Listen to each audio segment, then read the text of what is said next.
Hello बच्चों, मेरा नाम आदिल खान, कैटलाइजर्स इंस्टीट्यूट कोटा फिजिक्स का छोटा सा टीचर। अभी खत्म किया हम लोगों ने ऑप्टिक्स। अब स्टार्ट करते हैं इलेक्ट्रोस्टैटिक्स। जेईई मेंस 2025 जनवरी अटेम्प्ट के पीवाईक्यू सारे सॉल्व करने पे लगे हुए हम लोग। तो अब हम लोग जेईई मेंस 2025 जनवरी अटेम्प्ट के पीवाईक्यू सॉल्व करते हैं, किसके? इलेक्ट्रोस्टैटिक्स के। तो देखिए, सबसे पहला क्वेश्चन जो है इलेक्ट्रोस्टैटिक्स का आपके सामने ये है, क्या बोल रहा है, सुनिएगा। A particle of mass m and charge q is fastened to one end a of a massless string having equilibrium length L, whose other end is fixed at the point O, ठीक है? The whole system is placed on a frictionless horizontal plane and is finally at rest. Okay, if uniform electric field is switched on along the direction as shown in figure, ठीक है, then the speed of the particle when it cross the x-axis, when it cross the x-axis, ध्यान दीजिए please. क्या scenario था भाई? Scenario ये था, ध्यान दे लो बेटा मेरे लाल। ये हॉरिजॉन्टल टेबल पे एक ब्लॉक था, बॉब था, जिसका मास m था, ठीक है? वो एक L लेंथ की रस्सी से बंधा हुआ था, यहाँ पे O पॉइंट पे उसको बांध रखा था। आगे बात समझ में? ये सारा का सारा सिस्टम कहाँ रखा हुआ है? हॉरिजॉन्टल टेबल पे। कहाँ रखा हुआ है सारा का सारा सिस्टम? हॉरिजॉन्टल टेबल पे। आई बात समझ में? अभी कुछ नहीं है। मैंने क्या किया, थोड़ी देर बाद मैंने एक इलेक्ट्रिक फील्ड E इधर की तरफ ऑन कर दिया, एक इलेक्ट्रिक फील्ड इधर की तरफ ऑन कर दिया। अगर ऐसा होगा तो पक्की बात है इस पे इधर की तरफ फोर्स लगेगा, इधर की तरफ फोर्स लगेगा, तो ये ऐसे सर्कुलर मोशन करता हुआ ऐसे आएगा। तो जब ये एक्स एक्सिस क्रॉस करेगा तब इसका स्पीड फाइंड करना है। सब ये हॉरिजॉन्टल प्लेन में हो रहा है, आप ये चीज ध्यान रखिएगा। ये सब जो चीजें हो रही हैं वो किस पे हो रही हैं? हॉरिजॉन्टल प्लेन में हो रही हैं। ये चीज आपको ध्यान रखनी होगी, ठीक है? तो मैंने बोला, ध्यान दीजिए, ये करता करता करता यहां पहुंच गया। आगे बात समझ में? ठीक है, यहां पर इसका स्पीड u कितना है? 0। यहां पर इसका स्पीड u कितना है? 0। और जब ये यहां पहुंच गया तो मैंने बोला यहां पर इसका स्पीड जो हो गया वो कितना हो गया मेरे लाल? v हो गया। आगे बात समझ में? ठीक है, ठीक है। mg लग रहा होगा नीचे, नॉर्मल लग रहा होगा ऊपर, बैलेंस करके बैठे होंगे। डिस्प्लेसमेंट का परपेंडिकुलर है, वर्क डन का लेना देना मुझे नहीं है। यहाँ पे क्या होगा? ऐसा क्यों हुआ होगा? क्योंकि इस पे एक फोर्स लग रहा होगा QE इधर की तरफ, फोर्स लग रहा होगा QE इधर की तरफ। पॉजिटिव चार्ज है, पॉजिटिव चार्ज में इलेक्ट्रिक फील्ड का लॉन्ग फोर्स लगता है, तो QE फोर्स लगा उधर की तरफ। आगे बात समझ में? ये चीज समझ में आई तेरे को? ठीक है। अब यार एक बात बताओ, ध्यान से समझो। अगर मैं यहां से ऐसे बात करूं, ये कितना है? L। ये कितना है? L cos 60। ये है L, तो ये कितना है? L cos 60। तो ये हो गया L cos 60 बोले तो L/2। यहां से लेके यहां तक L/2, ये टोटल L था, ये L/2 था। तो ये भी कितना हो गया? L माइनस L/2 बोले तो L/2। आगे बात समझ में? आगे बात समझ में? अब देखिए, टेंशन जो लग रहा होगा वो टेंशन लग रहा होगा इधर की तरफ। जो टेंशन लग रहा होगा वो लग रहा होगा इधर की तरफ, पक्की बात है। वो यहां पहुंचा होगा तब भी टेंशन लग रहा होगा इधर की तरफ। आगे बात समझ में? ठीक है। और ऑब्जेक्ट जो है सर्कुलर मोशन परफॉर्म करता हुआ यहां तक पहुंचा होगा, ये पक्की बात है। इतना समझ में आता है मेरे को।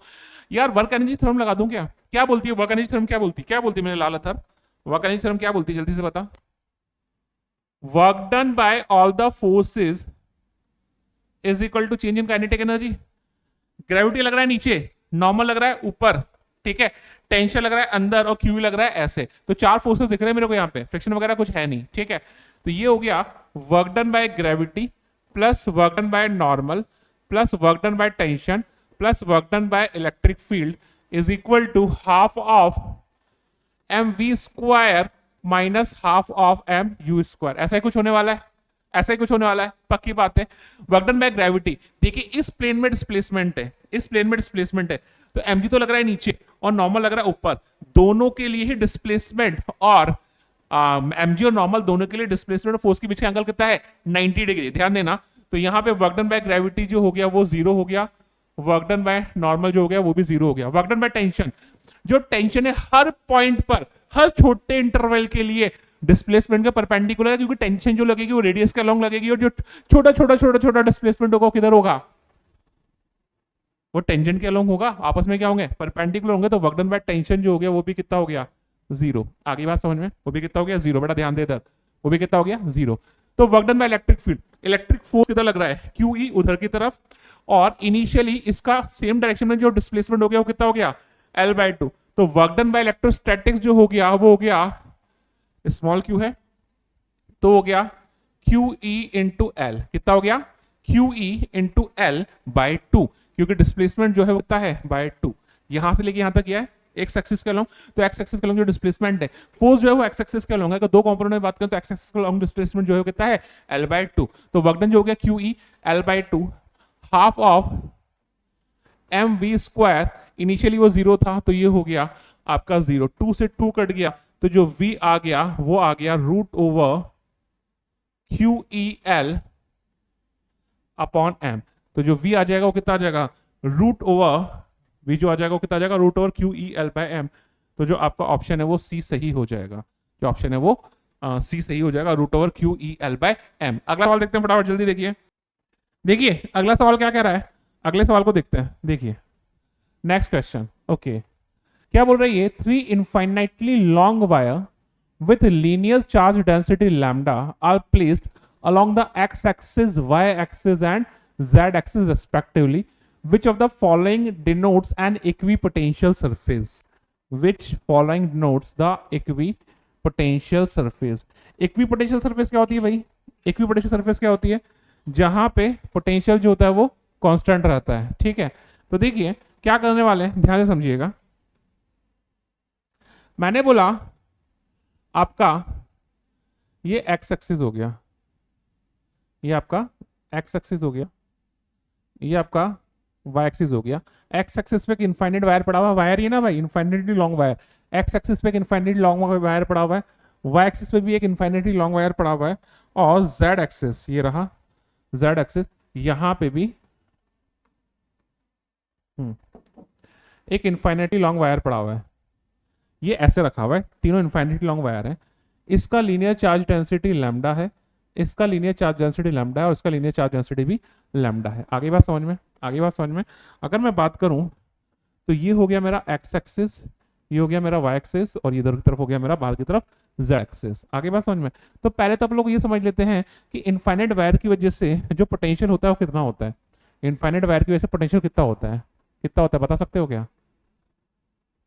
कितना होता है? देखिए अपने पास इनफाइनाइट वायर की वजह से पोटेंशियल जो होगा, ध्यान से समझिए, potential due to infinite wire. तो देखिए इनफाइनाइट वायर की वजह से इलेक्ट्रिक फील्ड कितना होता है, वायर से परपेंडिकुलर आर डिस्टेंस पर होता है twice k lambda by are, wire से परपेंडिकुलर डिस्टेंस पर होता है twice k lambda by are. तो ये हो जाएगा dv is equal to minus of E vector dot D R vector, formula है हमारे पास, dv is equal to minus of E vector dot D R vector, ठीक है।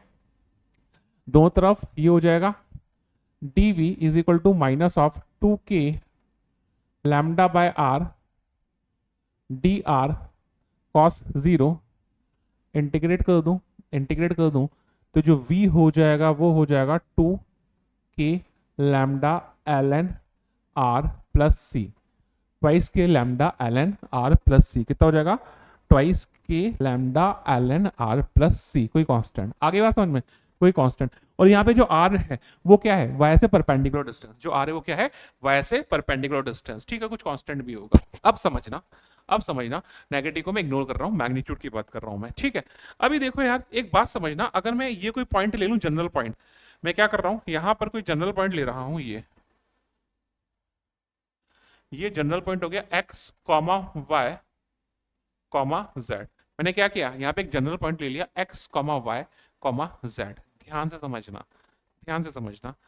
इसकी बात मैं करूं, इसकी बात मैं करूं तो देखिएगा ये जो पॉइंट है, प्लीज ध्यान दीजिएगा, ये जो पॉइंट है x comma y comma z, y axis से कितने डिस्टेंस पर होगा, y एक्सिस से कितने डिस्टेंस पर होगा, root X square plus Z square. आगे बात समझ में, हाँ हाँ बोलो। ऐसे बाहर है भाई, ये पॉइंट ऐसे बाहर है, ये तो 2D में दिख रहा है मेरे को, ये पॉइंट ऐसे बाहर है। जब ये बाहर है तो y एक्सिस से परपेंडिकुलर डाल, y एक्सिस पे परपेंडिकुलर डाल तो परपेंडिकुलर गिरेगा ऐसे। आगे बात समझ में, ठीक है। तो कितना होगा, y एक्सिस से कितने डिस्टेंस पर होगा, root over x square plus Z square, ठीक है। तो देखो यहां पर जो पोटेंशियल होगा, सुनना ध्यान से मेरे लाल, यहां पर जो पोटेंशियल होगा, इस जनरल पॉइंट पर जो पोटेंशियल होगा v, वो होगा x एक्सिस पे प्रेजेंट वायर की वजह से प्लस y एक्सिस पे प्रेजेंट वायर की वजह से प्लस जेड एक्सिस पे प्रेजेंट वायर की वजह से। आगे की बात समझ में, एक्स एक्सिस पे वायर की वजह से, जेड एक्सिस के वायर की वजह से और तीनों की वजह से, ठीक है। तो V X, V X X से कितने डिस्टेंस पर है, root over Y square plus Z square, कितने डिस्टेंस पर है। अरे मैथ्स के स्टूडेंट हो, 3D पढ़ा है ना, पढ़ा है ना, नहीं पढ़ा हुआ, ठीक है। तो देखो ये हो जाएगा v is equal to 2k lambda, तीनों में ये आने वाला है तो कॉमन ले लिया मैंने, कॉमन ले लिया मैंने, ठीक है। क्या आएगा, x की वजह से ln Y square plus Z square, ठीक है। वाई एक्सिस से कितने डिस्टेंस पर होगा ये point, root over x square plus Z square, Chhotu देख ले एक बार, root over x square plus Z square, और जेड एक्सिस से कितने पॉइंट पर, कितने डिस्टेंस पर होगा, root over x square plus Y square, root आएगा ना, रूट भी तो आएगा, तो ये पावर रूट आएगा, पावर 1/2 बाहर आ गई, कोई प्रॉब्लम है क्या, रूट आएगा तो सारी की सारी जो पावर है वो मैंने आगे ले ली, ठीक है। तो यहां से ये हो गया, जो पोटेंशियल हो गया वो ध्यान से समझना, V is equal to K lambda, V is equal to K lambda, ठीक है। ये नेट पोटेंशियल होने वाला है, V is equal to K lambda, ये हो जाएगा ln X square plus Y square multiplied by Y square plus Z square multiplied by X square plus Z square. आगे बात समझ में है, क्या किसी को यहाँ पे कोई प्रॉब्लम है क्या, क्या किसी को यहाँ पे प्रॉब्लम है, मुझे लोकस चाहिए, v कांस्टेंट है सबके लिए, तो यहां से एक्स स्क्वायर, या सी भी था, सी और कांस्टेंट में चला जाएगा, कोई फर्क नहीं पड़ेगा, आप ले लो यहाँ पे plus C plus C plus C plus 3c हो जाएगा, प्लस 3c हो जाएगा, वो इधर कांस्टेंट में चला जाएगा, तो वो ये हो जाएगा सीधा सीधा X square plus Y square multiplied by Y square plus Z square plus X square is equal to एक कोई कांस्टेंट। आगे बात समझ में, तो आपका जो आंसर आ गया वो आ गया X square plus Y square multiplied by Y square plus Z square multiplied by Z square plus X square is equal to constant. कोई दिक्कत, कांस्टेंट कैसे आया, अरे यार ऐसे देख लो, यहाँ पे उधर 3c था, ठीक है, वहां पर 3c था, तो यहां पर कितना हो गया v माइनस 3c, ये डिवाइड मल्टीप्लीकेशन मिल जाएगा, एंटी लोग ले लो, ई की पावर समथिंग चला जाएगा, इक्विपोटेंशियल सरफेस निकालनी तो v हर पॉइंट पे कांस्टेंट है, तो ये बड़ा सा कांस्टेंट बन जाएगा, तो e raise to power something constant आ जाएगा बड़ा सा, तो उसको भी एक कांस्टेंट मानेंगे, तो X square plus Y square is equal to सारा का सारा मिला के क्या हो जाएगा, मल्टीप्लाइड बराबर कांस्टेंट। आगे बात समझ में आ गया, हाँ भाई समझ में आ गया। तो यार बस थोड़ा सा 3D का कॉन्सेप्ट ये यूज आया है यहाँ पे कि भैया अगर कोई पॉइंट है, ये कोई पॉइंट x, y, z है, ठीक है, मुझे उससे y एक्सिस से परपेंडिकुलर डिस्टेंस डालनी है, तो ये तो हो गया z, ये हो गया x, ये हो गया z, ये हो गया x, परपेंडिकुलर डिस्टेंस डालूंगा तो ये होगी ना, तो y से परपेंडिकुलर डिस्टेंस आएगी root over x square plus Z square. आगे बात समझ में, root over x square plus Z square, ठीक है। ऐसे ही तो बेसिकली यहाँ पे x जो हो जाएगा, बेसिकली यहाँ पे 1/2 आएगा, पावर 1/2 आएगा, अगर आपने नहीं लिखा है तो ये पावर 1/2 आएगा, वो मैंने बोल दिया था, तो 1/2 पावर बाहर आ जाएगी, तो बेसिकली यहाँ पे ये 2 अगर आप नहीं लिखते तो वहाँ 1/2 ले लो, पावर आगे ले लो तो 1 हो जाएगा, कोई दिक्कत वाला बात नहीं है, ठीक है। आगे समझे, अगला सवाल समझ लेते हैं, ठीक है। अगला सवाल देखिए, अगला सवाल इजी है, अगला सवाल इजी सा क्वेश्चन है, ध्यान दीजिएगा क्या कह रहा है, अगला सवाल क्या कह रहा है, अगला सवाल क्या कह रहा है, देखो एक कॉन्फ़िगरेशन है, दिख रहा है ना, विजिबल है ना, अच्छे से विजिबल है, ठीक है। अगला कॉन्फ़िगरेशन क्या कह रहा है भैया, ये इजी सा क्वेश्चन है, होना चाहिए भाई, ठीक है। देखो क्या बोल रहा है ये, in the first configuration as shown in figure, 4 identical charges q naught are kept at the corners a b c d of the square of side a. In the second configuration the same charges are shifted to the midpoint g e h and f, ठीक है, of the square k is equal to 1/4 pi epsilon, then the difference between the potential energy of the configuration 2 and the 1. तो देखो पहले में क्या है, पहले में चार्जेस यहां रखे हुए, पहले में चार्जेस यहां रखे हुए, ठीक है, ध्यान समझ। अगले में चार्जेस मैंने यहां पे बीच में लाके रख दिए हैं, अगले में चार्जेस मैंने बीच में यहां रख दिए हैं, तो क्या बोला है इसने, पोटेंशियल एनर्जी का चेंज क्या होगा, पोटेंशियल एनर्जी का चेंज क्या होगा, ध्यान से समझना है इस चीज को। यार स्क्वायर बन रहा है, मैंने बोला स्क्वायर पे जो चार्जेस है वो कितने 2.4 सिस्टम बनेंगे, स्क्वायर पे जो चार्जेस है वो कितने 2.4 सिस्टम बनेंगे। देखो ऑब्वियसली बात है 6 बनेगा, 1 2 3 4 5 एंड 6, ये 6 सिस्टम है ना। तो जो पहले पोटेंशियल एनर्जी आई, ध्यान से समझना, पहले potential energy I you initial, ये तो पूछा है पोटेंशियल एनर्जी का डिफरेंस तो पूछा भाई, जो पूछा वो तो निकालूंगा। तो पहले वाले कॉन्फ़िगरेशन की जो पोटेंशियल एनर्जी आएगी यू इनिशियल 4 टाइम्स ऑफ के क्यू स्क्वायर अपॉन ए, के Q1 Q2 अपॉन आर, यही होता है, यही होता है। तो इसका प्लस इसका प्लस इसका प्लस इसका, यानी 4 टाइम्स ऑफ के क्यू स्क्वायर अपॉन ए, ठीक है।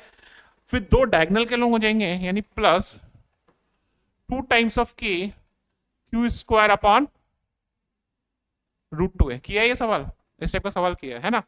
अगले कंडीशन में भी देखो, अगले कंडीशन में मुझे एक बात बताओ भाई, अगले कंडीशन में एक बात बता दो यार, ये कितना है a/2, ये कितना है a/2, तो यानी कि ये कितना हो जाएगा √2a/2, कितना हो जाएगा √2a/2, यही होगा √2a/2।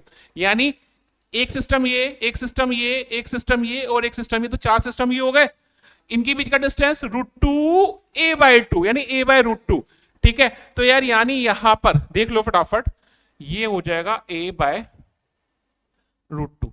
तो 4 सिस्टम तो ये हो गए 1 2 3 और 4, यानी जो u फाइनल हो जाएगा वो हो जाएगा 4 टाइम्स ऑफ के क्यू स्क्वायर अपॉन a/√2, कितना हो जाएगा बेटा a/√2। दो सिस्टम ये, एक और ये दो, इन दोनों के बीच का डिस्टेंस कितना है a, और इन दोनों के बीच का डिस्टेंस भी कितना है a। देखो ना, एक ये सिस्टम बनेगा, कौन सा बनेगा बेटा, एक ये सिस्टम बनेगा और एक ये सिस्टम बनेगा, ठीक है।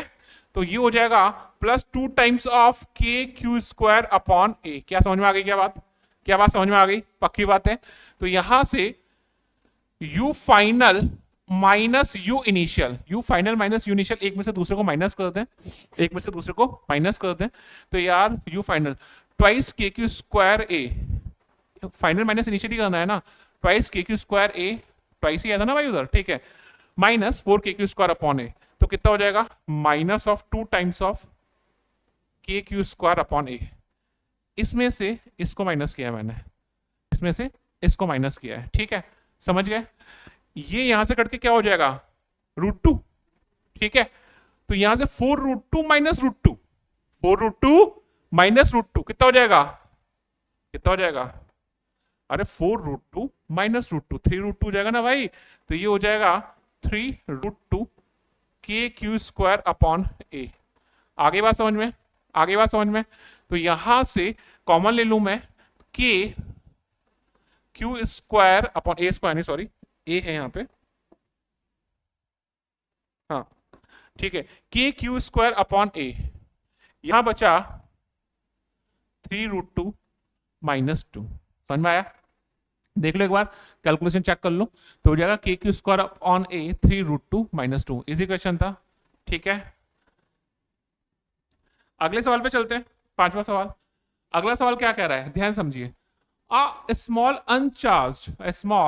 uncharged conducting sphere, a small uncharged conducting sphere in contact with an identical sphere but having 4 into 10 raised to power minus 8 coulomb, ध्यान से समझिए सवाल को, ठीक है, and then removed to a distance such that the force of repulsion between them is 9 into 10 raised to power minus of 3 Newton, then the distance between them, okay, क्या बोल रहा है, एक स्मॉल अनचार्ज स्फीयर था, उसको मैंने क्या किया, is placed in contact with an identical sphere but having 4 into 10 raised to power minus 8 coulomb. यार ये क्लास का कॉन्सेप्ट है क्या, अगर आइडेंटिकल स्फीयर है तो जो चार्ज है वो नेट टोटल का आधा आधा डिवाइड हो जाएगा, तो दोनों स्फीयर पे कितना चार्ज आ जाएगा, आधा आधा, ठीक है। तो यानी जो टोटल चार्ज हो जाएगा, एक पे जो चार्ज हो जाएगा वो हो जाएगा 2 into 10 raised to power minus of 8 coulomb, ये पहले पे हो जाएगा। जो दूसरा है उसमें भी कितना हो जाएगा 2 into 10 raised to power minus of 8 coulomb, दोनों पे चार्ज आधा आधा हो जाएगा। और कितनी डिस्टेंस पर रखें कि उनके जो बीच फोर्स है वो लगे 9 into 10 raised to power minus of 3 Newton. तो यानी जो फोर्स हो जाएगा वो हो जाएगा के Q1 Q2 upon R square. करो ना साथ में कर क्यों नहीं रहे हो, क्या शिद्दत खत्म हो गई है। तो जो फोर्स हो गया वो कितना हो गया 9 into 10 raised to power minus 3, पक्की बात है। के जो हो जाएगा वो हो जाएगा 9 into 10 raised to power 9 Q1 Q2 2 into 10 raised to power minus 8 multiplied by 2 into 10 raised to power minus 8 divided by R square. Okay, आगे बात समझ में? ठीक है, तो इससे कट गया, ये कट गया, तो यहां से जो आर स्क्वायर आ गया ये नीचे चला गया, 9 10 11 12, तो हो जाएगा 10 raise to power 12 into 2 into 10 raise to power minus 8 multiplied by 2 into 10 raise to power minus 8।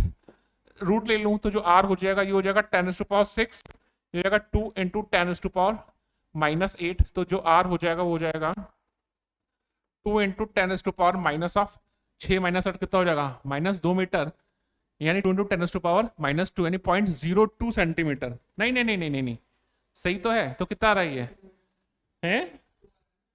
2, हाँ 2 into 10 raise to power minus 2 metre, sorry. तो बेसिकली कितना आ गया 2 सेंटीमीटर। इजी क्वेश्चन था, ठीक है। क्या हलवे सवाल है यार, आ सकते हैं ना एग्जाम में, क्यों नहीं आ सकते? अगला सवाल देखो, अगला सवाल देखो, अगला सवाल ध्यान से पढ़ते हैं। अगला सवाल क्या कह रहा है, अगला सवाल क्या कह रहा है, ध्यान से देखिएगा। फोन बज रहा था मेरा, हाँ देखिए अगला सवाल क्या कह रहा है। A square loop of side a 1 metre, a square loop of side a 1 metre is held normally in a point charge q is equal to 1 coulomb at a distance a by 2. The flux of the electric field through the shaded is 5 by p into 1 by epsilon naught Newton meter square per coulomb. Then find the value of p. Then find the value of p. अरे यार ये तो बहुत ही खतरनाक सवाल है, कैसे कर लें इसे? तो ध्यान दो, ध्यान दो यार, क्या बोल रहा है? Square loop of side A1 metre is held normally अब front of a point charge की 1 कूलम। यार ऐसा सवाल एग्जैक्टली मैंने कराया है। अरे सुन ले यार, सुन ले, ये स्क्वायर था, ए साइज था उसका, ए साइड था, A/2 डिस्टेंस पे चार्ज रखा था उसका नॉर्मल के लॉन्ग सेंटर से क्यू। तो क्या किया था मैंने, एसएस को इधर लगाया था, इधर लगाया था, इधर लगाया था, इधर लगाया था, इधर लगाया था, सही किया था? किया यार, सब कुछ क्लास में, सब कुछ क्लास में करवाया हुआ आता है भाई, बस थोड़ा सा दिमाग लगाना होता है। तो बेसिकली 6 सरफेस बन गई, 6 स्क्वायर मिलके क्यूब बना, एक क्यूब बना, तो उस क्यूब से कितना गया क्यू बाय एप्सिलॉन नॉट। तो उस क्यूब से बोल रहा हूं अभी मैं, तो उस क्यूब से कितना गया क्यू बाय एप्सिलॉन नॉट। अब वो 6 स्क्वायर के लिए आइडेंटिकल है, तो एक स्क्वायर से कितना गया क्यू बाय 6 एप्सिलॉन नॉट। यानी इस वाली सरफेस से कितना जा रहा होगा, टोटल पूरी सरफेस से बात कर रहा हूं, ब्लू शेडेड पर सरफेस से बात नहीं कर रहा, मैं बात कर रहा हूं क्यू बाय 6 एप्सिलॉन नॉट, है ना? समझ में आ रहा है ना? तो यहां पे जो नेट चार्ज आ रहा होगा through the surface by square कितना जा रहा होगा, क्यू बाय 6 एप्सिलॉन नॉट जा रहा होगा, क्यू बाय 6 एप्सिलॉन नॉट। अब ये सरफेस कितने पार्ट में बनी हुई है, इसमें जो ब्लू शेडेड पोर्शन है उसके अकॉर्डिंग हम लोग बात करें सपोज, तो देखो 1 2 3 4 5 6 7 8, एक तरह से 8 सरफेस, 8 पार्ट हो गए जिस पार्ट के अकॉर्डिंग बात कर रहा हूं मैं। तो बेसिकली 8 पार्ट से कितना जा रहा है क्यू बाय 6 एप्सिलॉन नॉट। कितने पार्ट से चाहिए मुझे, 1 2 3 4 5, 5 पार्ट से चाहिए। अरे समझ में आ गया ना भाई, बस खत्म, बहुत बढ़िया। तो 8 पार्ट से कितना जा रहा है बाय 8 पार्ट कितना गया क्यू बाय 6 एप्सिलॉन नॉट। तो एक पार्ट से कितना जाएगा 8 48, तो 5 पार्ट से कितना जाएगा 5 क्यू बाय 8 है, हाँ 5 क्यू बाय 48 एप्सिलॉन नॉट। यानी मुझे यहाँ पे वैल्यू पूछी है किसकी, मुझे किसकी वैल्यू चाहिए, पी की। तो जो पी का जो वैल्यू आ गया वो कितना आ गया 48, पी का जो वैल्यू आ गया वो कितना आ गया मेरे लाल 48। इजी क्वेश्चन था, इजी क्वेश्चन था। अगले क्वेश्चन में चलते फटाफट, कॉन्सेंट्रेट करो, ध्यान दो, मजा आएगा। अगले क्वेश्चन में चलो, अगला सवाल क्या कह रहा है, consider a parallel plate capacitor of area A, parallel plate capacitor of area A, ठीक है।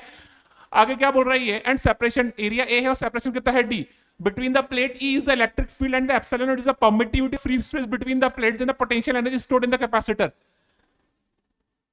अरे पोटेंशियल एनर्जी स्टोर्ड, याद करो पोटेंशियल एनर्जी पर यूनिट वॉल्यूम निकाली हुई है अपन ने, कितनी थी याद करो, फॉर्मूला याद करो, सारे फॉर्मूला बेस्ड क्वेश्चंस आते हैं यार।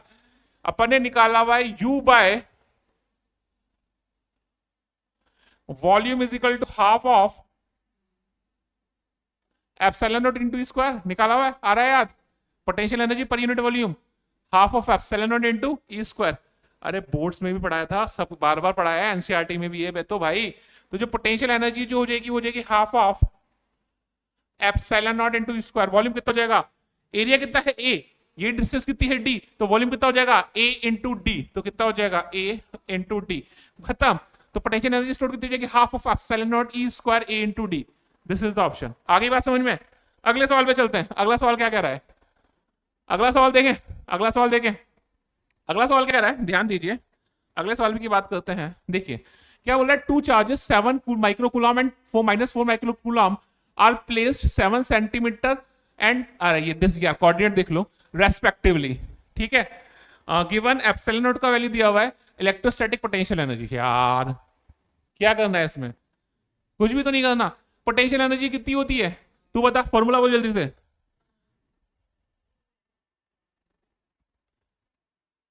के Q1 Q2 अपॉन आर, अरे दो चार्जेस है Q1 और Q2, एक दूसरे से आर डिस्टेंस पर, पोटेंशियल एनर्जी कितनी होगी, के Q1 Q2 अपॉन आर। भाई क्या फॉर्मूला ही तो याद करना है भाई, के Q1, हाँ अभी तो किया है यार, ठीक है।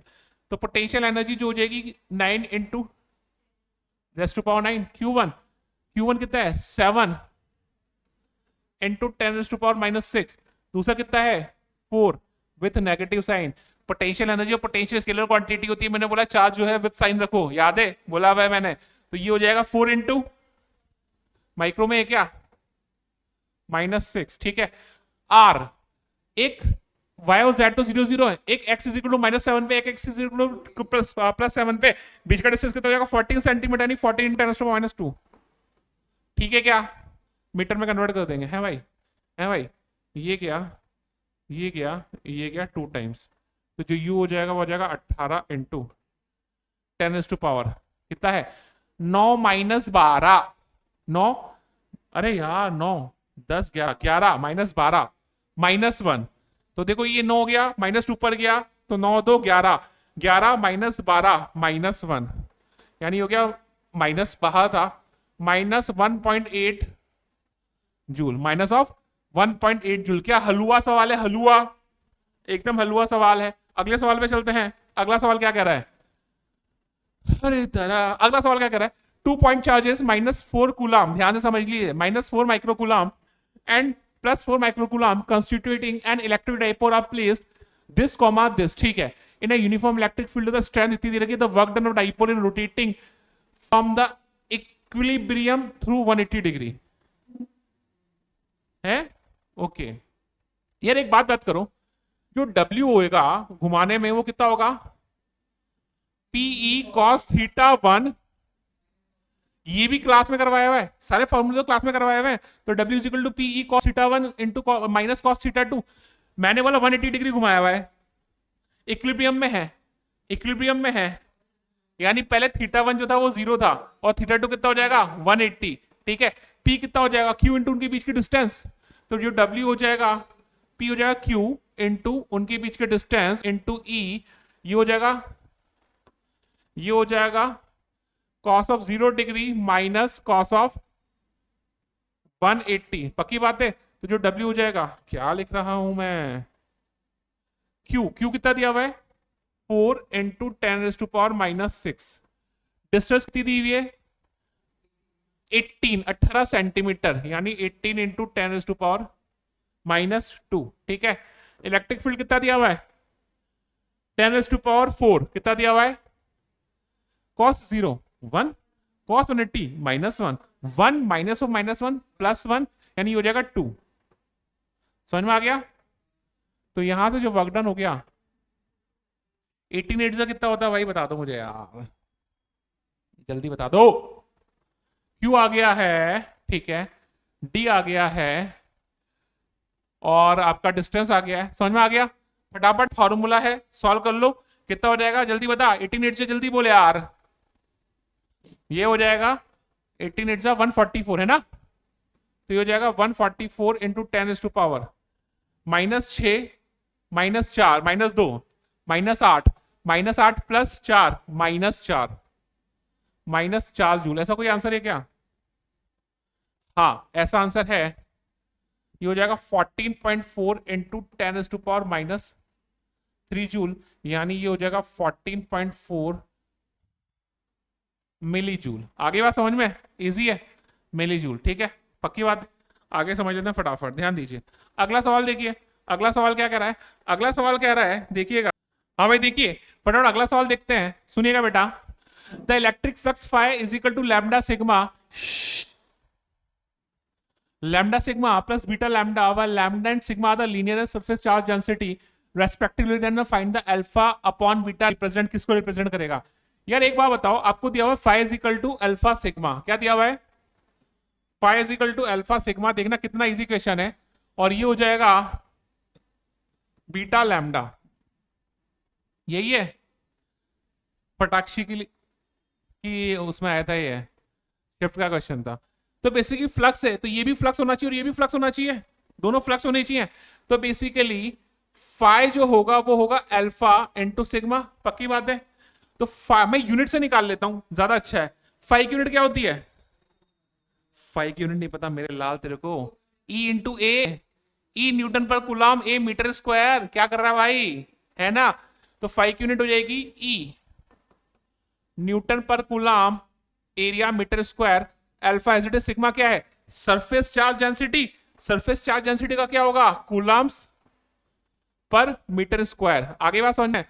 तो यहां से जो मेरे पास अल्फा आ जाएगा, अल्फा एक तरह से आ जाएगा न्यूटन मीटर की पावर 4 अपॉन कूलम्स स्क्वायर, एक तरह से मेरे पास अल्फा की यूनिट आ जाएगी। ठीक है, ऐसे ही बीटा की यूनिट निकाल लेता हूं। तो जो बीटा है फाई ही होना चाहिए beta into lambda, beta into lambda. Phi की unit newton per coulomb into metre square beta, और लैम्डा की यूनिट कितनी हो गई? कूलम्स पर मीटर, लीनियर चार्ज डेंसिटी है। तो यहां से जो बीटा की यूनिट आ जाएगी newton metre cube upon coulomb square. पक्की बात है। मुझे क्या चाहिए? मुझे चाहिए अल्फा अपॉन बीटा। क्या चाहिए मुझे? Alpha upon beta. क्या बेटा? अल्फा इंटू सिग्मा, सिग्मा तो एरिया मास डेंसिटी है ना बेटा, सरफेस चार्ज डेंसिटी है ना, सिग्मा तो सरफेस चार्ज डेंसिटी है। कहाँ कंफ्यूज हो रहा है भाई? आगे बात समझ में। तो अल्फा अपॉन बीटा कितना हो जाएगा? Newton metre power 4 upon coulomb square alpha, beta हो जाएगा newton metre cube upon coulomb square. गया गया गया गया गया गया, कितना आ रहा है? मीटर, मीटर बोले तो डिस्प्लेसमेंट, मीटर बोले तो डिस्प्लेसमेंट। इजी था यार, ये तो बहुत इजी था क्या? हाँ भाई अगले सवाल पे चलते हैं। अगला सवाल देखिए, अगले सवाल पे चलिए। अरे भाई सवाल देख के डर लग रहा है मेरे को, तो मेरे को तो ऐसे धक धक हो रहा है भाई, तेरे को भी हो रहा है क्या? अबे चल झूठी। चलो सवाल पढ़े, सवाल क्या कह रहा है? यहाँ बैठ के पढ़ूंगा। हाँ सवाल क्या कह रहा है, सवाल सुनिए ध्यान से पढ़िएगा। सवाल सवाल कह रहा है an electric dipole of dipole moment 6 into 10 raised to power minus 6 coulombs meter is placed in a uniform electric field of the magnitude 10 raised to power 6 volt per meter. Initially the dipole moment is parallel to the electric field. dipole moment और electric field का direction parallel है, यानी P और E के बीच का angle 0 है. The work done that needs to be done on the dipole to make the its dipole moment opposite to the field. अरे यार ऐसा सवाल तो अभी किया है यार, अभी किया। कितना रहा है? 12 जूल आ गया क्या? रुक जा अभी चेक कर लेते हैं। सही है 12 जूल सही है, ठीक है। अरे यार ये सवाल तो अभी क्या क्या क्या फॉर्मूला क्या यूज करें? डाइपोल को घुमाने का फॉर्मूला होता है PE cos theta 1 minus cos theta 2। अरे अभी तो बताया मैंने यार। तो जो डब्ल्यू होगा वो कितना होगा? PE cos of theta 1 minus cos of theta 2, ठीक है। तो जो डब्ल्यू हो जाएगा पी कितना दिया हुआ है? पी दिया हुआ है 6 इंटू 10 रेज टू पावर -6, ठीक है बेटा। ई कितना दिया हुआ है? 10 रेज टू पावर 6, ये हो जाएगा cos of 0 minus cos of 180, anti opposite करना है, ठीक है। तो यहां से ये गया, तो W is equal to 6 into cos 0 1 minus -1 plus 1 2, यानी कितना हो गया? 12 जूल। कितना आ गया वर्क डन? 12 जूल। इजी था यार ये तो। अरे बहुत ही हलवा सवाल होते हैं तो, नहीं है क्या? तो आंसर कितना आ गया? 12 जूल। अगले सवाल पे चलते हैं फटाफट। अगला सवाल क्या कह रहा है, ध्यान दीजिएगा। अगला सवाल कह रहा है, एक मिनट रुकिएगा प्लीज। 12 जूल, ठीक है। अगले सवाल पे चलते हैं, नेक्स्ट क्वेश्चन। हाँ अगला सवाल। ओके ठीक है। ये सवाल में मगर ये भी कुछ नहीं यार, देखो एकदम फॉर्मूला बेस्ड क्वेश्चंस आ रहे थे, बस आपको थोड़ा सा कॉन्सेप्ट पता होना चाहिए और कुछ नहीं चाहिए होता है आपको, ठीक है। समझते हैं सवाल को क्या बोल रहा है। A short dipole is placed at origin, एक डाइपोल है ग्रीन कलर का दिख रहा है आपको, वो ऑरिजिन में प्लेस्ड है, ठीक है, अच्छी बात है। आगे क्या कह रहा है ये, the dipole moment P is along the x axis, x axis के अलोंग इसका डाइपोल मोमेंट है, ठीक है। If the electric potential, if the electric potential and electric field at a point वो रहा, दिख रहा है, ये रहा ए पॉइंट, ये हाँ ये रहा, ये ए पॉइंट है, ठीक है, ये रहा ए पॉइंट, दिख गया, ठीक है। The electric potential and field at a point R V naught and E naught, यानी इस ए पॉइंट पर पोटेंशियल वी नॉट है और इलेक्ट्रिक फील्ड ई नॉट है, अच्छी बात है, respectively. Then the correct combination for electric potential and electric field respectively, यानी जो बी पॉइंट ये वाला दिख गया, ये वाला जो बी पॉइंट है इस पे मुझे इलेक्ट्रिक फील्ड और पोटेंशियल फाइंड करना है। देख रहे हो, देख रहे हो, जलवे हैं हमारे यार। ए पॉइंट एक्सियल लाइन पर है, सुनना, ए पॉइंट कहां पर है और बी पॉइंट कहां पर है, इक्वेटोरियल लाइन पर। अरे पता है हमें, पहले तो पोटेंशियल का रिलेशन निकाल लूं क्या यार, पोटेंशियल का फॉर्मूला क्या होता है, जल्दी बोल छोटू जल्दी बोल। पोटेंशियल भूल गया, बस यही करके ना नाक कटवा के आना मेरी तू। पोटेंशियल एग्जाम में डाइपोल बी होता है K P cos theta upon R square, potential होता है K P cos theta upon R square, और इक्वेटोरियल पॉइंट पर जो थीटा होता है मेरे लाल, वो कितना हो जाता है 90 डिग्री, तो पोटेंशियल जो हो जाएगा वो कितना हो जाएगा 0 डिग्री, तो पोटेंशियल 0 डिग्री होगा भाई। तो या ये तो हो नहीं सकता और ये हो नहीं सकता, बी और डी में से एक होगा, बी और डी में से एक होगा। आगे बात समझ में, ये डिस्टेंस आर है और ये डिस्टेंस 2r है, ठीक है। इलेक्ट्रिक फील्ड की बात कर लेते हैं, ठीक है। ए पॉइंट पर ई ए क्या होता है 2kp upon R cube, axial line पे इलेक्ट्रिक फील्ड होता है twice kp upon R cube, और इसका वैल्यू उसने कितना दिया हुआ है, ए पॉइंट पर ई नॉट दिया हुआ है, इसका वैल्यू कितना दिया हुआ है उसने ई नॉट, ठीक है। बी पॉइंट पर इलेक्ट्रिक फील्ड ई बी कितना होगा के पी अपॉन आर क्यूब, और जो आर है वो 2r है, यानी के पी अपॉन 8r क्यूब, समझ में आ गया। ये भी कितना हो गया के पी अपॉन 8r क्यूब। के पी बाय आर क्यूब की जगह क्या लिख सकता हूं मेरे लाल, के पी बाय आर क्यूब की जगह क्या लिख सकता हूं, ई नॉट बाई 2, यहां से देखो ना, के पी बाय आर क्यूब की जगह लिख सकता हूं ई नॉट बाई 2, तो यानी यहां से जो ई बी हो जाएगा 1/8 एज इट इज, है ना। के पी बाय आर क्यूब की जगह लिख सकता हूं ई नॉट बाई 2, यानी ये हो जाएगा ई नॉट बाई 2, यानी ये हो जाएगा ई नॉट बाय 16, तो potential 0, electric field E naught by 16। अरे हलवा सवाल था यार, अरे कितने हलवे करा रहा हूं मैं इतने टाइम से तुम्हें, क्या टफ है, 99% लेना मुश्किल है क्या जेईई मेंस में, है क्या, हाँ बोल बोल बोलना अरे है क्या, है तो बता दे। ये क्या है, sigma by epsilon not, sigma bye 2 epsilon 0 sigma, यहाँ पे ये गलत लिखा हुआ है थोड़ा सा, है ना, यहाँ पे ये गलत लिखा हुआ है, सिग्मा कैपिटल आर स्क्वायर आएगा, ये जो वैल्यू है वो है sigma capital are square upon epsilon naught small are square, ये वैल्यू ये है, ठीक है। और यहाँ पे ये जो वैल्यू है वो है सिग्मा अपॉन एप्सिलॉन नॉट। पता है ऐसा दे रखा है, ये लग रहा है कि भैया क्या बवाल काट दिया, तुम्हें पता है क्या है, फॉर्मूले हैं, बस फॉर्मूले याद होने चाहिए। क्या बोला ये, देखो इधर देखो, अरे देखो जल्दी जल्दी, क्या बोला ये, electric field inside but small r is greater than 0 from the centre, है ना, of a uniform charge spherical shell, shell है, surface charge density sigma radius, अरे भाड़ में इनसाइड तो इलेक्ट्रिक फील्ड 0 होता है, फॉर्मूला पता है हमें, भर भर के क्या है यार, तो यार ये हो गया 0, तो यानी ये तो ए का पार्ट है ना, एक में ही है क्या, ए का 3 आंसर खत्म करने की जरूरत नहीं, ए का 3 एक में ही है, बट फिर भी अपन कर लेते हैं क्योंकि मेरे को यहाँ पे ऑप्शन है टिक करना, मुझे दिखाना है।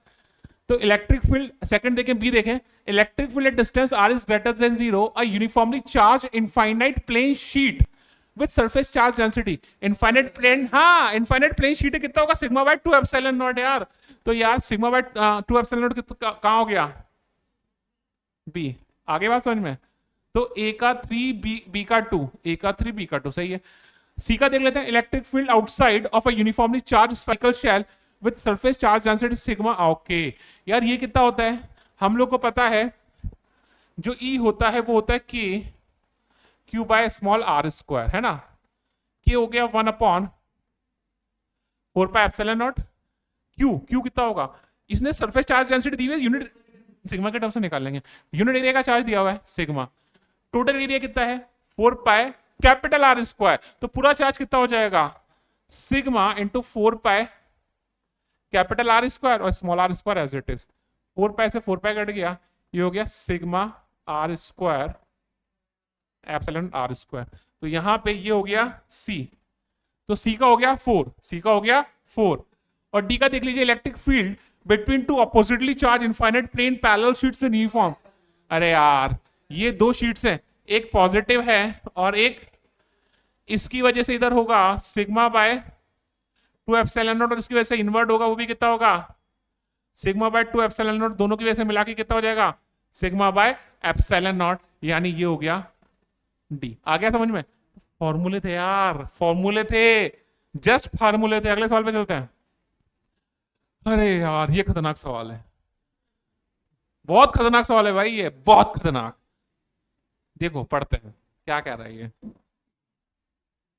समझ में आ रहा है। छिड़ एवड़ा कुछ कह रही है, नहीं खतरनाक, आंसर सोच लिया ठीक है। क्या बोल रहा है, a line charge of length a by 2 is kept at the centre and edge BC of a cube. BC, अरे BC है भाई ये, है ना। यहां पर लाल ठीक है, यहां पर एक लाइन चार्ज रखा हुआ है BC के सेंटर पर, यहां पर एक लाइन चार्ज रखा हुआ है BC के सेंटर पर, ठीक है।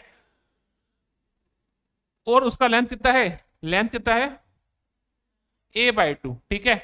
और कुछ दिया हुआ है क्या, ठीक है। In the if the density of line charge, अरे इसकी लीनियर चार्ज डेंसिटी दी हुई है लैम्डा, ठीक है, per unit length, lambda coulombs per unit length, then the total electric flux through the all the surface of the cube, यानी इस cube की सारी सरफेस से पे, यानी कुल मिला के इस क्यूब से कितना फ्लक्स पास होगा। मुझे क्या पूछा है, अरे यार एक बात बताओ, अगर ये पॉइंट चार्ज होता, सुनना वो कहां रखा है एज सेंटर पर, तो क्या होगा, ये सेंटर एक इधर लगाऊंगा, एक इधर लगाऊंगा, एक इधर लगाऊंगा, तो 4 क्यूब लगाए थे, अरे बार लगाए हैं। तो एक क्यूब से कितना गया था क्यूब बाय 4 एप्सिलॉन नॉट, एक क्यूब से कितना गया था क्यूब बाय 4 एप्सिलॉन नॉट, यानी एक क्यूब से गया यानी बाय 1 क्यूब कितना गया था cube by 4 epsilon not, 4 cube लगाए थे। अगर कॉर्नर पे था तो क्या लगाए थे 8 क्यूब, तब क्यूब बाय 8 एप्सिलॉन नॉट होता था, अभी कितना है क्यूब बाय 4 एप्सिलॉन नॉट। अब देखो क्यू कितना हो गया, यूनिट लेंथ पे चार्ज लैम्डा, लेंथ कितनी है a by 2, क्यू कितना हो जाएगा lambda a by 2 into 4 epsilon not, यानी लैम्डा a। ऐसा कोई आंसर है क्या, तो yes this is the answer, lambda a upon 8 epsilon not. अगले सवाल पे चलते हैं। हाँ अगला सवाल देखो, अरे तू बहुत मुस्कुरा रहा, बहुत खुश हो रहा है, ध्यान से सवाल कर ले। पता है क्या समझ में आता है इससे, छोड़ो क्या समझ में आता है इससे, ये समझ में आता है अगर आपके फॉर्मूले अच्छे से पढ़े हुए हैं, फॉर्मूला अच्छे से पढ़े हुए हैं और थोड़ा सा नॉलेज है कि यार कैसे कैसे क्या क्या आता था, थोड़ा नॉलेज। मैं नहीं बोल रहा एडवांस का नहीं चाहिए मेरे को, नहीं चाहिए इंटीग्रेशन में घुस रहे हैं, ज्योमेट्रिक्स का निकाल रहे हैं, जो पागलपना में क्लास में करवाता रहता हूँ। बहुत लोग गाली देते हो मेरे को, है ना, यार क्या पागलपन करवा रहा है मास्टर, मेंस तो ऐसे आता है ना, ऐसे बोलते हैं ना। तो भाई ठीक है मेंस ऐसे ही आता है, बट एडवांस तो नहीं आता ना, तो मैं तो उसके अकॉर्डिंग पढ़ाता हूँ। बट अगर आप मेंस की बात करेंगे तो बेसिकली अगर आपको बेसिक कॉन्सेप्ट पता है, बेसिक कॉन्सेप्ट पता है और पता है कि कैसे हो रहा है, तो आपका आंसर आ जाता है। बहुत इजी है यार ये सब, बहुत इजी है। अच्छा एक बात तो मुझे इजी लगता है या तुम्हें भी इजी लग रहा है, हाँ मैं सॉल्व कर रहा हूँ तो इजी लगवा रहा है। अभी जब दिया था फर्स्ट शिफ्ट की तब क्या हुआ था, है भाई क्या हुआ था छोटू, इसमें से कौन सा सवाल तेरे वाली शिफ्ट में था, सच से बता। इसको तो याद ही नहीं है भाई को कि कौन सा इसकी शिफ्ट में आया था। देख इधर क्या बोलते हैं, ध्यान दे, एन इलेक्ट्रिक डाइपोल, बेटा सुनो सुनो सुनो सुनो, गांव वालों ध्यान दो। An electric dipole of mass m, charge q and length l is placed in a uniform electric field E is equal to E naught I cap. When the dipole is rotated slightly from its equilibrium position and released, then the time period of its oscillation will be। यार क्या सवाल है। Magnet का time period निकालना सिखाया था मैंने, bar magnet का T equal 2 root over I upon MB, याद आ रहा है, I अपॉन MB। वैसे ही डाइपोल का टाइम पीरियड निकालना सिखाया था मैंने। तो जो टाइम पीरियड आता है T is equal to 2 root over I upon PE, यही होता है। I क्या है, इंपल्स। अरे बावड़ी पूछो, मोमेंट ऑफ इनर्शिया है, सेंटर ऑफ मास का वर्ड घूम रहा है ना। लेंथ कितनी है, L, यानी ऐसा है ये, यहां पर चार्ज है, यहां पर चार्ज है, यहां पर अगर इलेक्ट्रिक फील्ड है तो ये ऐसे ऐसे SHM करेगा, ये L/2 हो जाएगा, ये L/2 हो जाएगा, इसका मास भी M और इसका मास भी M। आगे पास समझ में, मास दे रखा है, ठीक है। तो यहां से जो टाइम पीरियड आएगा वो आ जाएगा 2 रूट ओवर I, इसका mr² नहीं ml²/4, इसका भी ml²/4, यानी इसका मोमेंट ऑफ इनर्शिया हो जाएगा 2 times of ml²/4 upon P। P क्या होता है, Q इंटू L, चार्ज दे रखा Q इंटू L, और इलेक्ट्रिक फील्ड दे रखा है E0 दे रखा है। भाई थर पढ़ ले मेरे लाल, पापा को शिकायत कर दूंगा तेरी वरना, ठीक है। L से L कैंसिल आउट हो गया, L से L कैंसिल आउट हो गया, 2 से 2 कैंसिल आउट हो गया, तो यहां से जो T आ जाएगा वो आ जाएगा 2 root over ml upon 2 times of Q E0। ऐसा कोई आंसर है क्या, 2 root over ml by twice Q E0। Easy question था, बहुत इजी क्वेश्चन था, ठीक है। अगले सवाल पे चलते हैं, एक और क्वेश्चन, अगला सवाल, ये लास्ट क्वेश्चन है। ओ माय गॉड, देखिए ध्यान समझिए, खतरनाक सवाल दिख रहा है भाई, खतरनाक। देखिए खतरनाक सवाल को देखते हैं, क्या कह रहा है, एन इलेक्ट्रिक डाइपोल, सही जगह खड़ा हूं ना मैं ताकि सवाल भी दिख जाए भाई, इतना पतला तो होने में कि सब दिख जाएगा, नहीं दिख गया, हाँ दिख रहा है, हाँ। An electric dipole is placed at a distance of 2 centimetre, ये 2 सेंटीमीटर पे आपका इलेक्ट्रिक डाइपोल रखा हुआ है, दिख रहा है ना ये, ठीक है। is placed at a distance of 2 centimeter from an infinite plane sheet having positive charge sigma naught, ये जो है इस पे sigma naught है। choose the correct option from the following, ठीक है। torque on the dipole is 0, ये torque, अभी इसका इलेक्ट्रिक फील्ड जो होगा पॉजिटिव है, इसका इलेक्ट्रिक फील्ड जो होगा वो इधर होगा, और इसका पी वेक्टर जो होगा वो भी इधर होगा। पी वेक्टर जो होता है वो माइनस Q2 प्लस Q होता है। तो अभी जो इनके बीच का एंगल है थीटा, वो कितना है 0, तो जो टाउ होता है वो कितना होता है, P vector cos E vector, तो जो टाउ हो जाएगा वो हो जाएगा पी ई साइन 0, तो टाउ जो हो जाएगा वो 0 हो जाएगा, यानी टाउ तो 0 है। आगे बात समझ में, टॉर्क तो 0 है। आगे क्या बोल रहा है इसने क्या बोला, potential net force on the directed away from the sheet, net force नहीं, इलेक्ट्रिक फील्ड कांस्टेंट है, सिग्मा बाय 2 एप्सिलॉन नॉट होगा, तो जितना फोर्स उधर होगा उतना ही फोर्स इधर लगेगा, क्यू दोनों बराबर होंगे, तो नेट फोर्स 0 होने वाला है, नेट फोर्स 0 होने वाला है, ठीक है। पोटेंशियल एनर्जी और dipole is minimum, potential energy क्या होती है, U is equal to minus of M B, U is equal to minus of M B cos theta. अभी थीटा जो आया है वो 0 डिग्री आया है, तो जो U होगा वो मिनिमम हो जाएगा माइनस एम बी, यानी सेकंड ऑप्शन इसका सही है। आगे बात समझ में, तो बेसिकली ये बहुत ही ज्यादा इजी क्वेश्चंस थे सारे के सारे, ठीक है। तो यहाँ पे आपका F 0 है, पक्की बात है, टॉर्क 0 है, और U मिनिमम जो है वो माइनस ऑफ PE है, तो सेकंड ऑप्शन सही है। तो ये थे आपके इलेक्ट्रोस्टैटिक्स जेईई मेंस 2025 जनवरी अटेम्प्ट के PYQ। अब हम लोग करेंगे current electricity, magnetic effect of current, EMI और AC के PYQs। प्लीज चैनल को लाइक कीजिए, सब्सक्राइब कीजिए, शेयर कीजिए, मिलते हैं थोड़ी देर में।